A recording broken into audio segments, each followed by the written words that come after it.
Hello, আসসালামু আলাইকুম। Welcome back to my channel. Cooking হাউজের আজকের আয়োজনে থাকছে কাঁঠাল বিচির সন্দেশ কী করে বানানো যায়।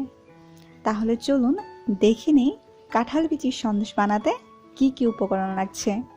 কাঁঠালের বিচি 1.5 কেজি। কাঁঠালের বিচির লাল খোসাটি ছাড়িয়ে খুব ভালো মতো সেদ্ধ করে নিয়েছি। তারপর সেটা ব্লেন্ডারে দিয়ে গুঁড়ো করে নিয়েছি। খুব ভালো মতো সেদ্ধ করে নিলে দেখা যাবে ব্লেন্ডারে দিলে একদম মিহি হয়ে যাবে।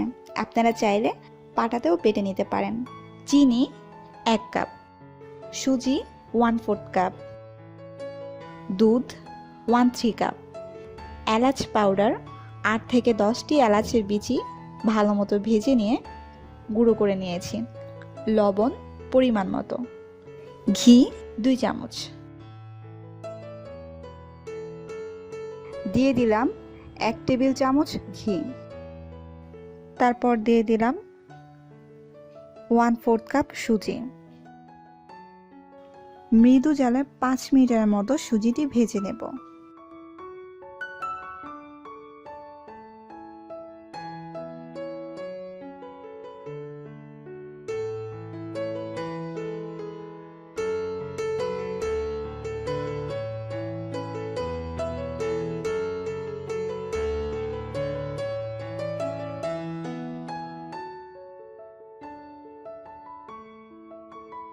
ভাজা হয়ে যাওয়ার পর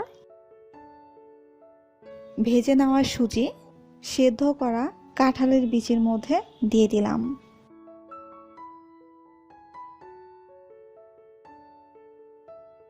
এখন এক এক করে সবকিছু অ্যাড করে ফেলবো।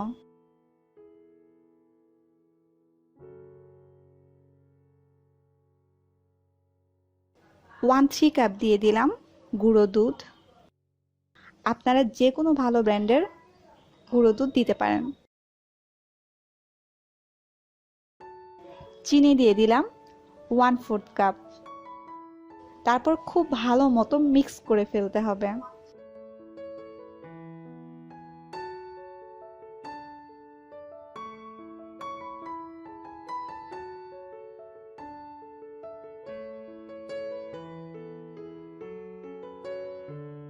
মিক্স হয়ে যাওয়ার পর মাখিয়ে রাখা কাঁঠালের বিচি বসিয়ে দিলাম।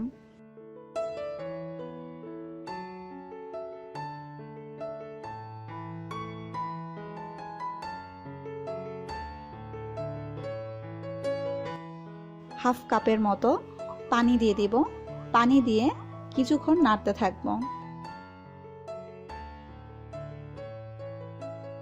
তারপর আবার হাফ কাপ পানি দিয়ে দিলাম, সাথে দিয়ে দিব 1 চামচ ঘি। তারপর খুব ভালো মতো কিছুক্ষণ নাড়বো, প্রায় 10 মিনিটের মতো নাড়তে থাকবো।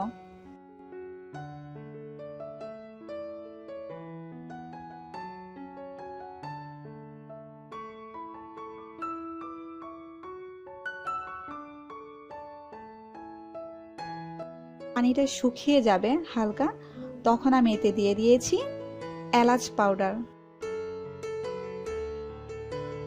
আমি 8টি এলাচের বিচি ভেজে গুঁড়ো করে নিয়েছি।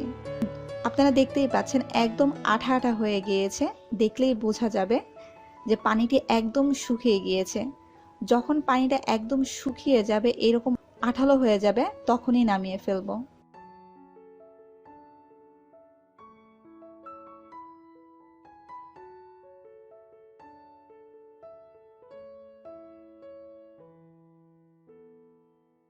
যে পাত্রে আমি সেট করব, সেই পাত্রটি খুব ভালো মতো ঘি দিয়ে মাখিয়ে নেব।